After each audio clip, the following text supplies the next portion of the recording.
Welcome, everyone, to the Work the System podcast, where we help entrepreneurs make more and work less using systems. And I'm your host, Josh Fonger. Today, we have Wendy Tadakoro, who is going to tell us all about systems and how to be successful with your systems in your business. Before we get to the questions of the day, I want to thank our sponsor. Our sponsor today is Trainual. So if you want to get your business out of your brain into documentation, which is what we're all about here at Work the System, then I highly recommend you go to workthesystem.com/Trainual. And that's spelled Trainual, workthesystem.com/Trainual. And there you can learn about how they can help you with their software to get your systems out of your head so you can start building freedom. All right, Wendy, so let me give you a proper introduction. Wendy is the founder of Organising Works, a business systemization consultancy in Brisbane, Australia. Wendy helps small business owners to design a business that works by documenting, and improving systems and processes so that they are free to do more of the strategic work of the business. Wendy's purpose is to help business owners fall in love with their business all over again. All right, Wendy, well, thank you for being on the program. Why don't you let us know how you got into this line of work of helping companies with their systems? Okay, thanks, Josh. Thanks for inviting me. Mm-hmm. So when I first started in business, I was actually a professional organizer for business offices. So I would go to workplaces and I would help them actually physically organize their space, their desks, their filing cabinets, their paper files, back when we had a lot of paper files. And I would also help them with training with time management, email management, a little bit of online tools as well. And after a while, I realized that for a majority of these businesses, after a little while, they would go back into their old habits. So their nicely organized office that I had arranged for them soon was not so organized. So what I realized was that they didn't have any systems. That was the missing part. And it wasn't just the systems for organizing their actual workspace. It was actually the systems for running their business. It was what I call the missing manual. So there was no operations manual. There was nothing written down on how they did things. Mm-hmm. So I knew that's what I knew there was a problem. And I realized that what I was doing for them was giving them a short-term impact. And what I wanted to do was to give them a longer-term impact. So I had worked previously, so just to give some background, before children, mm-hmm. I was working for a large international corporation, and it was a very systemized business. So as an employee, I would always know what I needed to do, when I needed to do it, how I needed to do it. For everything that happened in that business, we had an operations manual. And back in the day, that was actually a paper manual. So that sat really well with me. I understood about systems, and I'd always had that systems mindset. So again, I knew that if I could find a way to help small businesses achieve what larger business could do. So I had a look around, but there was really nothing out there to help small businesses. There were some books, but there wasn't a how. It was that missing part was the how. And that's where I knew I could help, because I'm a details person. So I always believe that the gold is in the details. That's what I say. And so for what I could find, there was just a lot of what I call corporate mumbo jumbo going around, and you need a degree in business process management to really understand all of that. So I knew that I was onto something when I could find an easier way for smaller businesses to systemize. So what I did was I put all my knowledge together and I created a framework that small businesses could use. That fundamentally any business, no matter what industry you're in, could use that and to achieve the same sort of benefits that larger businesses could do. And that's the system that I use, or my framework that I use with businesses today, because I know that, and you know this as well, Josh, that once you've got those systems in place, it's a lot of work and it can be overwhelming to begin with, but it just makes life easier for everybody. It makes it saves time, it saves energy, it saves your sanity as a business owner, but also your employees and your customers benefit. So it's a win-win. So to say that's what I do. I help businesses all around the world to systemize. So what have you found is the reason why people don't do this? Because it seems very logical, right? Put some systems in place. Is there some kind of commonality where people they decide not to do it for some reason? I don't think they actually decide not to do it. I think a lot of small business owners start out they either accidentally go into business, or they go into business with a dream, a desire of something they want to achieve. And after a while, you just get bombarded with so many things to do. They don't have to wear so many hats. They didn't realize that they were going to have to be the accountant, do the operations, do the work themselves. And they finally get to a certain point, and that sort of works for a while you're still learning. In fact, it's not a good idea to systemize right from the start. It's good to have some structure, but that comes a bit later on after you've tried and tested your business model. And I think that they just go into business knowing that there's going to be a lot of work to do, but not really thinking from the beginning around systems. And so they get to that point where they're really stuck, and they're either working too many hours, or they just can't grow past a certain point. And that's when they really sort of realize that they have to do it. And it's just, for most people, it's not on the top of their priority list. And that's the truth. I mean, it's not particularly exciting or interesting to a lot of people, but the benefits, it's so worth it in the end. And that's why I think a lot of people don't do it to begin with, and it takes them a while it's on the to-do list, but it never really happens. That's very interesting. I just had a conversation yesterday about the maturity of business owners who decide to do this versus, and I don't want to say this in a derogatory sense, but like the immaturity of somebody who thinks, well, if I just emotionally react and try hard and work hard and jump to the next shiny object, that they're going to get there someday. And they just never do. They spin their wheels. But the mature business owner, or wise one, I guess they don't need to be older, they see they're going to build something long term, and they're okay investing a little bit of time, knowing the outcome is going to be 10x, if 100x, if they actually invest. So it's more like people with an investor mindset. I think it's like anything, like a large project that eventually you've got to get to do. It's just it's just tipping your toes in and really starting to do it. I think that's it's always I'll get to that one day. I think that's generally what most business owners think. Well, we were talking before, and you said that you have some systems that you think every business owner should have, and I was curious about that because, of course, you and I do very similar things. So, what are some things that a standard business owner should actually put systems around? Do you have a list that you want to go through, or what do you think? Yeah, absolutely. One of the questions I get asked, is well, what systems do I need? And it's a question that, well, obviously there are things that are specific to some businesses, but generally I've got a list of 7 overriding systems that every business, no matter what type of industry you're in, is going to need them to be successful at some point. So I've got this list together, and it's really to help you to sort of see what you've already got in place. A lot of businesses, I don't really have any systems, but actually you've got them. They may not be documented at this stage, but obviously a lot of businesses don't realize they're actually doing quite well. It's just that they haven't quite got to that documenting part, but they do actually have a system. So one of the things that I do in the beginning stages of working with a client is I do like a full systems audit to see what they've got, what they don't have. So this list sort of covers all those systems in their business that we look at. So what do you have in place? What don't you have in place? And what do you need to have in place? So I'm happy to sort of go through each one. I'll just make a little bit of context. So these 7 systems are very common to every business, but you are going to get some businesses where you're going to have maybe a couple of extra ones, and I can talk about those at the end if you're in a specific type of business. Yeah, let's do it. And also they might be masquerading under a different name, and I can talk about some of the different labels that you might put to these systems, but fundamentally the function of the system is the same. The other thing is one of the systems relates to people in your business. So if you're not there yet, you haven't got a team, obviously that doesn't apply to you at this point in time, but hopefully you'll get to there. So it'll apply later on. And the third point I just want to make is that these systems sit under your strategy. So the sort of hierarchy that I talk about is you must have your strategy first. That's what it is in your business. What is it, your high level, longer term plan.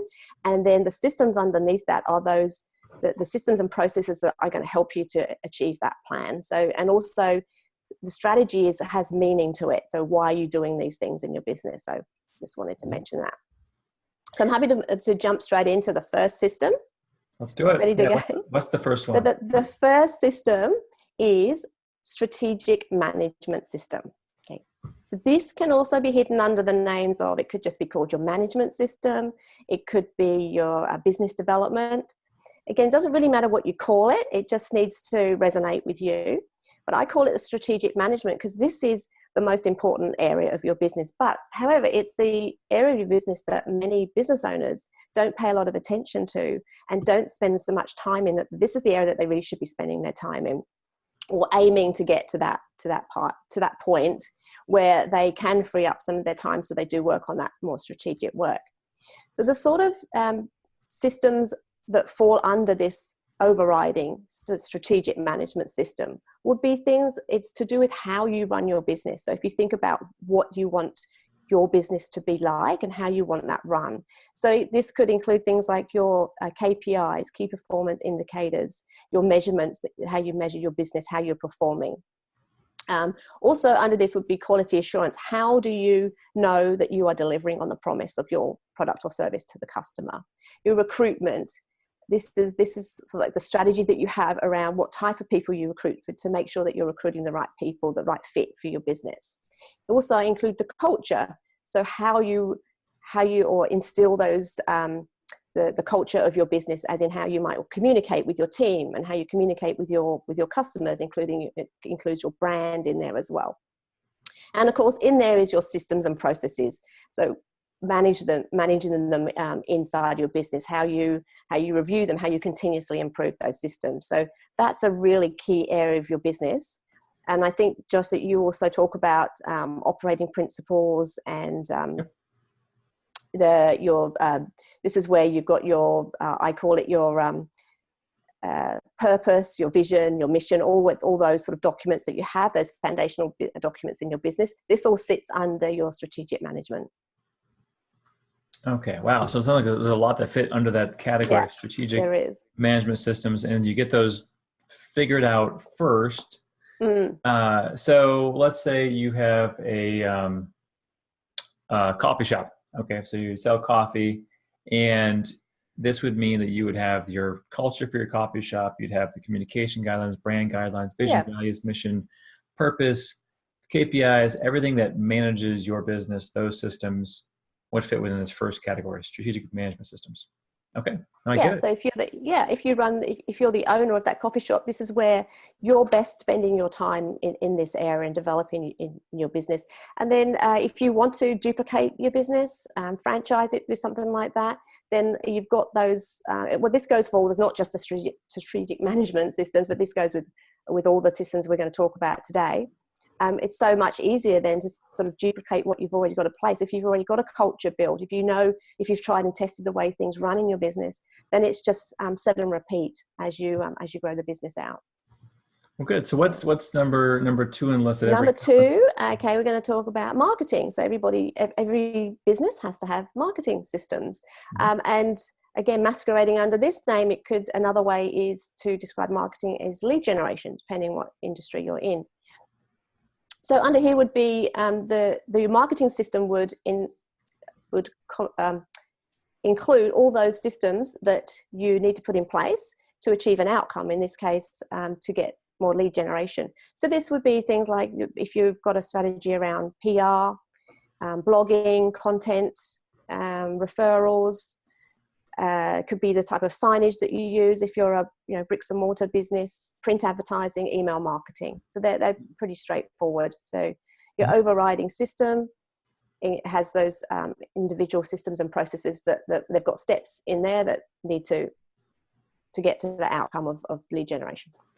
Well, let me ask you kind of a trick question here. So let's say you're a company and you outsource all of your marketing to some other company. Do you have to build those systems for your own business, or do you say, hey, well, this marketing company does all my lead gen for me, so I'll just push that off?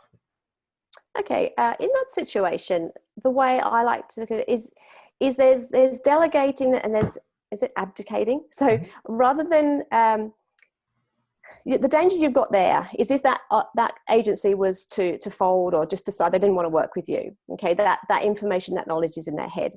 So it's not. I wouldn't say it's worth the time and effort to document everything they're doing, because obviously you're paying for an expertise, but the way you manage them, the main things that they do, you can still put systems around the sort of how you deal with them, the sort of requests that you ask for them, maybe the reporting that they do, and just so that you protect yourself if that company wasn't there to be, or your VA or something wasn't there tomorrow, that you can move to, say, another agency without too much too many problems. Slightly different if you've got sort of a VA and somebody doing that sort of general thing. So if they're doing something like blogging for you, for example, what I would do is I would get that VA to actually document the process of what they're doing. So again, if they were to sort of, to leave you all of a sudden, you could bring somebody in fairly quickly and then pass over that process, to them.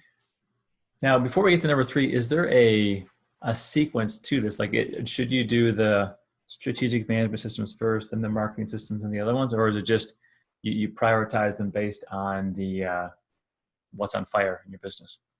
Yeah, it's a good question. It's like, that's the sort of, where do you start? So I like to start very organized. I know that, if there's a fire happening, you would have to do something fairly quickly. But if you've got the time to actually sit down and do this and strategically work on this in a strategic manner, how I would do it was I would use this as an audit.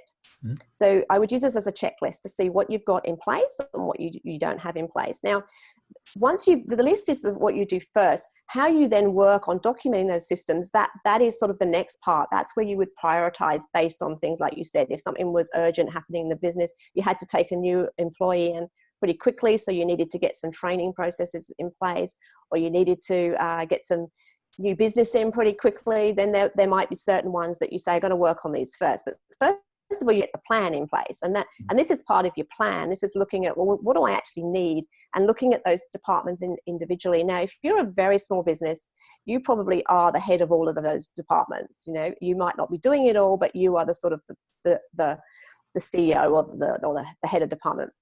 If you're a slightly bigger business, then you've got sort of heads of department underneath you, and that's when you can delegate a lot of this work. So you might say to the sales team and the marketing team, okay, I want you to do an audit of the department. I want you to write down everything that happens in basically what sort of like a job description, what you do, write down all the processes, and do we have processes for them? And then the next step is, well, do we have anything that we could train someone, some sort of documentation as well? And that's sort of a whole nother discussion of how we go into that. But I would use this as a first step to see what you've got as an audit. What have you got? What haven't we got? And what do we need?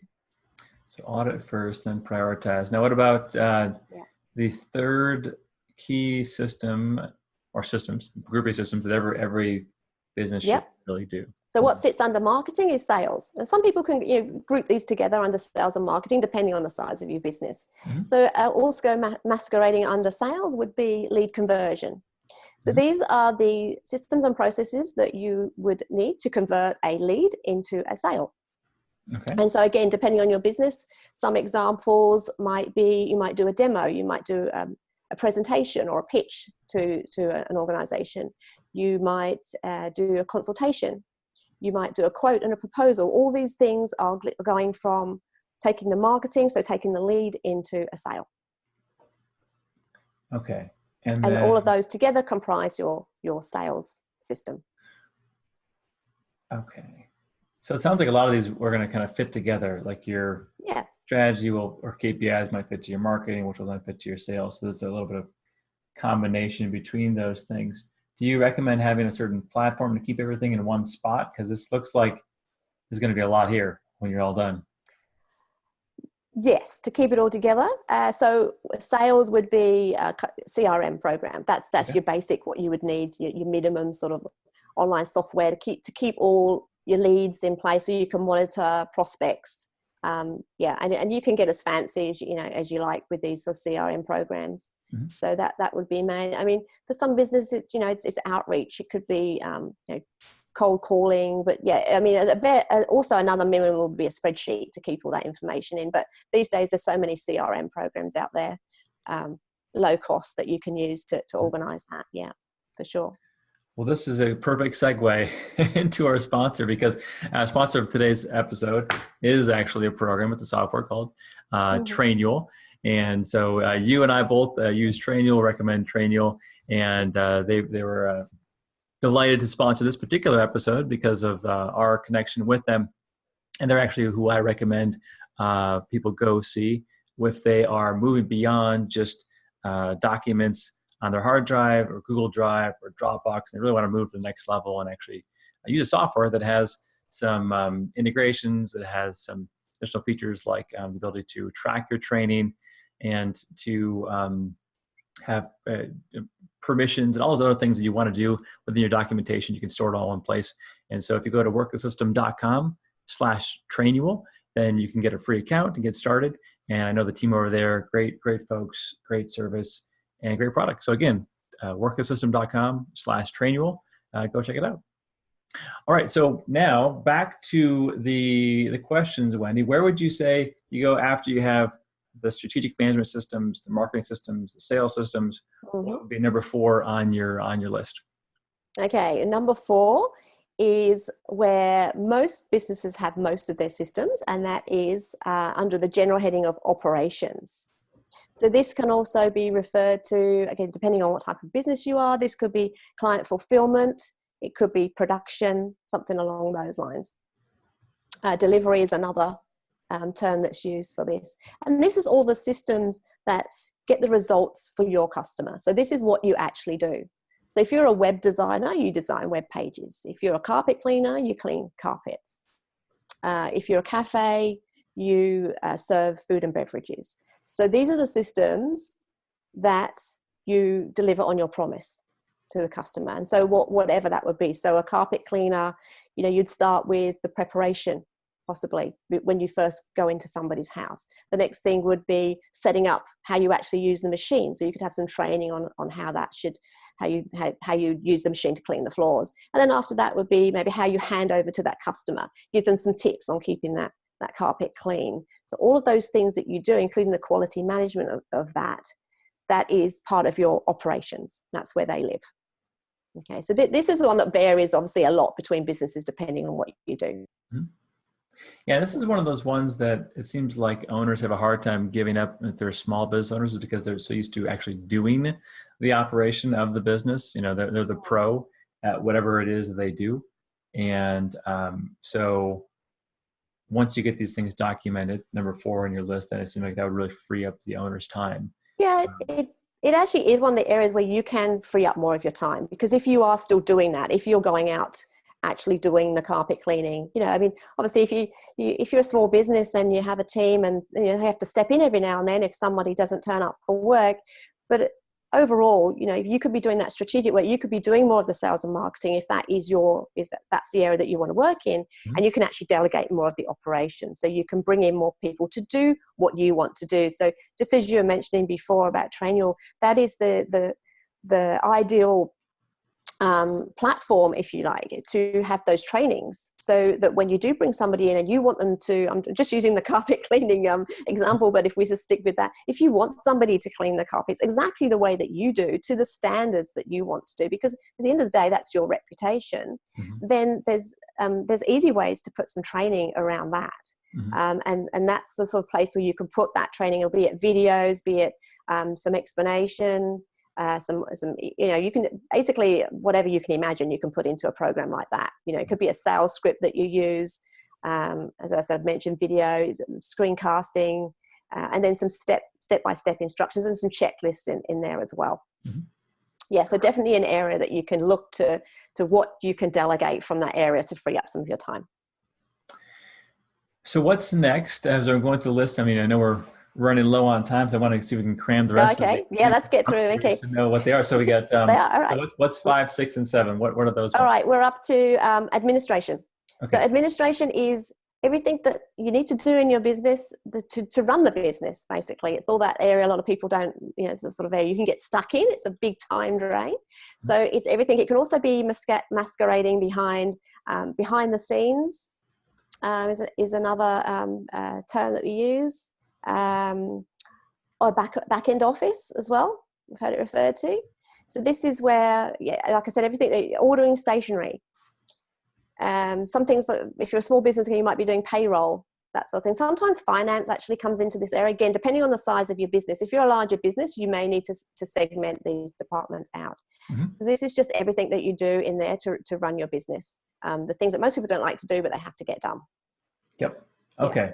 These are things you definitely want to delegate. if you put some systems in place, you can hand them off, and that's Yeah, a bookkeeper, an admin person to do the filing. Document management is another process that falls under administration. Okay, good. Essential things that we have to have in place to run the business. Moving on to the next one, the big one for a lot of businesses, cash flow. Cash flow. So this is the finance. It's all the money in, the money out. So your systems within cash flow would be, the obvious ones would be accounts receivable, accounts payable, also things like debt management.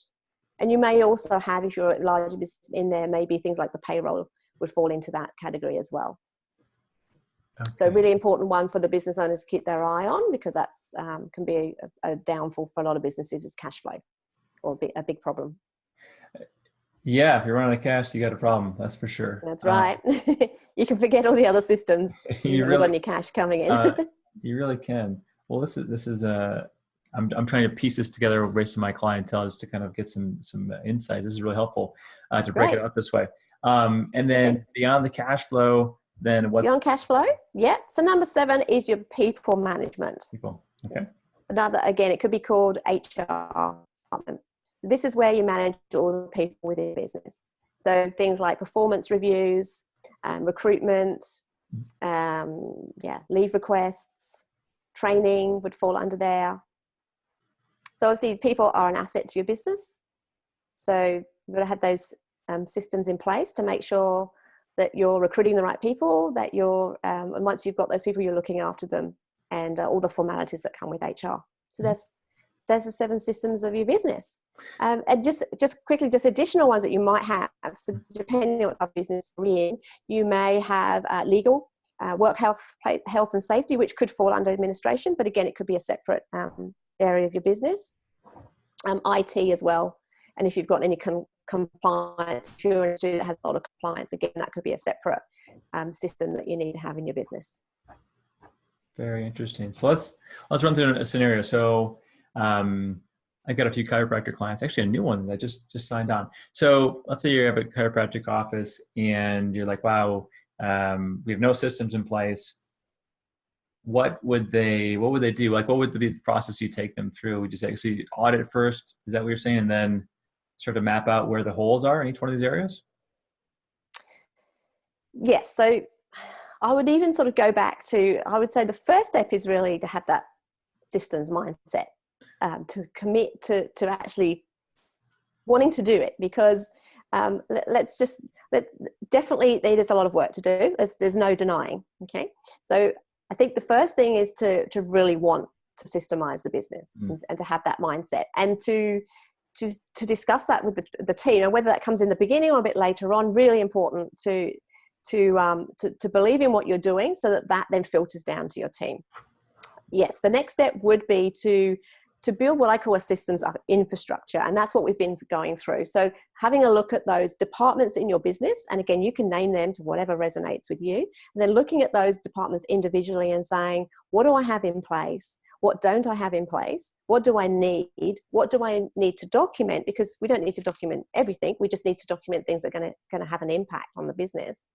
And then prioritize that. When do I need to do them by? What's the biggest problem we've got at the moment? And that's usually the way. I mean, if you haven't got a big problem to deal straight away, then I would go strategically through those areas of the business and spend time, if you've got department heads, and going through that analysis, and then planning, not just sort of winging it, as we say, to actually put a plan together of how you're going to then systemize each of those departments. So I think the first one you touched on is really important, is do you actually want to do this? Are you committed to doing this? And I've noticed with the clients that I work with, the commonality is those who actually do it they tend to be better leaders. Like they actually have a vision for the future. They have a big goal. They have a desire that's beyond just having 3 part-timers kind of just circle them around. They actually have a bigger vision beyond that, and they know this is necessary to get there. If somebody's comfortable with 1 or 2 employees and just kind of surviving month after month, this is definitely not for them. Right? It's just, absolutely, yeah. There's no point in doing it. And that's fine. Some people, they want that for a company, and that's totally fine, but this is definitely for someone different. Now I get that the owner wants to. So the owner's like, okay, actually, I do want to go on vacation someday. I actually do want to be able to delegate someday. I do want this future. So that they'll invest. But then how do you get their team to invest? So what are your thoughts on that? Okay, so involvement is the key thing, to get them involved. So from the very beginning, have those meetings, have those discussions around, ask them what they think's working, what's not working. Ask them for feedback. What would they do differently? So definitely get the team involved. And if you do end up working with a consultant, it's important that the team are aware of what's going on, so they don't. I did some contract work a long time ago for a government office, and nobody was briefed on what was happening, and so that you walk in there and everyone's totally, what's going on? Am I going to lose my job? You know, what's all this about? So we want to make sure that everybody understands that it's for the benefit. It's the way it's perceived can be quite dangerous if it's not. If you're not explaining what you're trying to do, benefits not just for the business owner, but it's benefits for everybody. So involve them from the very beginning is what I say. And then you'll soon find the people that sort of put their hand up to, hey, you know, I could do that. Or, you know, I'm a details person. I could document that. And then finding the strengths within the team.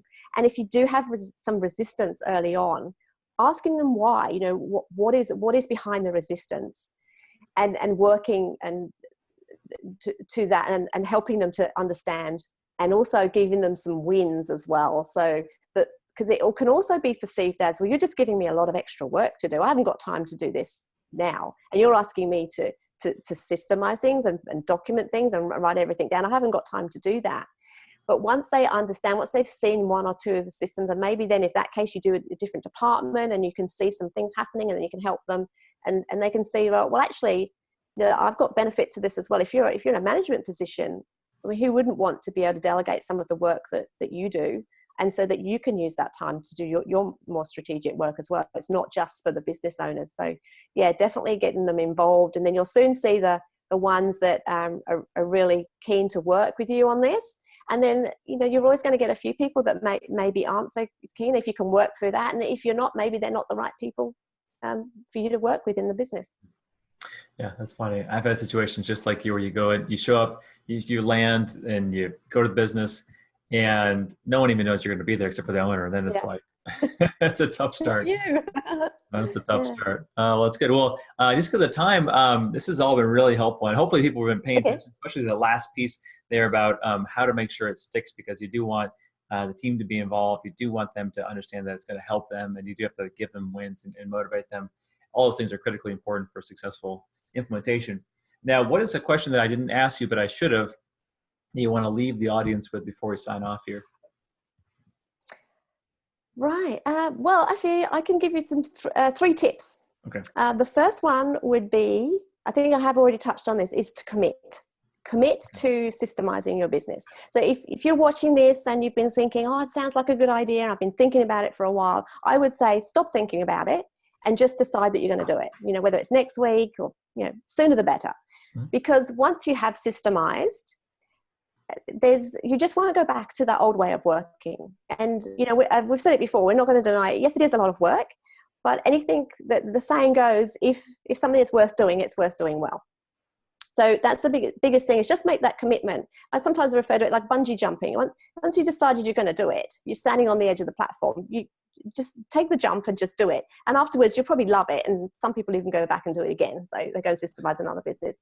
So just make that commitment. Don't worry too much in the beginning about how it's all going to happen. Just say, this is what I want to do, and commit to that process. Don't do it in the middle of moving your company somewhere, or moving house, or having children right at that time, because, you know, there is a lot of work involved. But the payoff is huge. So that's the first thing. The second thing is to have a plan. Make sure that, I mentioned before, if it's worth doing, just do it well. Don't just wing it. So make sure that you've got, I suppose, a system, if you like, or a framework that you can follow to make sure that it's going to help you with the success of systemizing your business. Mm-hmm. So treat it like a project from the beginning. So who's going to help you with it? What systems are you going to document? How are you going to document them, etc.? So have a plan in place. And then finally, just get some help. Because you're going to get to your outcome a lot quicker if you get some help. And whether that's internally with your team, you've identified somebody in the team that's going to be better to drive this through and then help to maintain the continuous improvement in your business, or you work with the professional that has a framework that has systemized businesses before and knows that they can get those results for you quicker. So there's my 3 tips. Those are all perfect. Great tips. I totally agree. It's always funny when I go to a place and they're already overworked, underpaid, and I'm supposed to utilize their team to get this done, and they don't want to give their team any more time. Or and I'm saying, well, it's going to be a tough start because, but that's good. Well, this is great advice, and of course, everyone listening to this, where will they go if they want to hear more about you and how you help companies with this? Where's the website? Where should they go? Yeah, so the website, I'll spell it out because we're in Australia, so we spell organising with an S, not a Z. So it's organising with an S, works, works.com.au, and of course we've got AU on the end for Australia. Mm-hmm. If you'd like to get the download of if you'd like to get the list of the 7 systems that we talked about, then if you go to the website and put /WTS on the end, then you can get the list of the 7 systems that we talked about today. You can also find me on like LinkedIn, Wendy Tadokoro, Tadokoro is how you spell it. Yeah. Perfect. Well, very good. Yeah. Well, I'm going to make sure I check out the 7 things because I wrote them down here, but my handwriting isn't as legible as I'm sure your PDF is. So I'll check that out. Organizingworks.com.au/WTS. Is that right? Yes. Yep. That's right. Well, very good. Okay. Well, Wendy, thank you for making the time. I enjoyed talking with you. I learned a lot, and this is going to help me as I systemize other companies. And hopefully everybody listening to this who's trying to systemize their business took some notes as well and realized you can do it. You just need to commit, build a plan, get some help if you need some help, and you'll be glad you did. Better start today than next week. Better start next week than next year. Just get started. So very good. All right. And if you want to check out another podcast, I'm going to be releasing another one next week with another expert like Wendy, or maybe I'll do one myself or a previous client, but stay tuned next week. And if you want to join us on one of these Facebook Lives, just like the Work the System Facebook page. If you like it, then you'll get notified when we do these live interviews and you can ask questions. And of course, we also put these things out on iTunes and YouTube and everywhere else, which leads me to my last point. That book behind me, Work the System, Sam's Carpenter, my business partner, has signed a bunch of copies. And if you want a copy of that book signed, mailed to you, leave us a review. Leave us a review wherever you're watching or listening to this, and then send us that review to info@workthesystem.com and let us know. And then once a week, we'll be mailing out a copy of Sam's book. All right, thanks, everybody. I'll see you next week.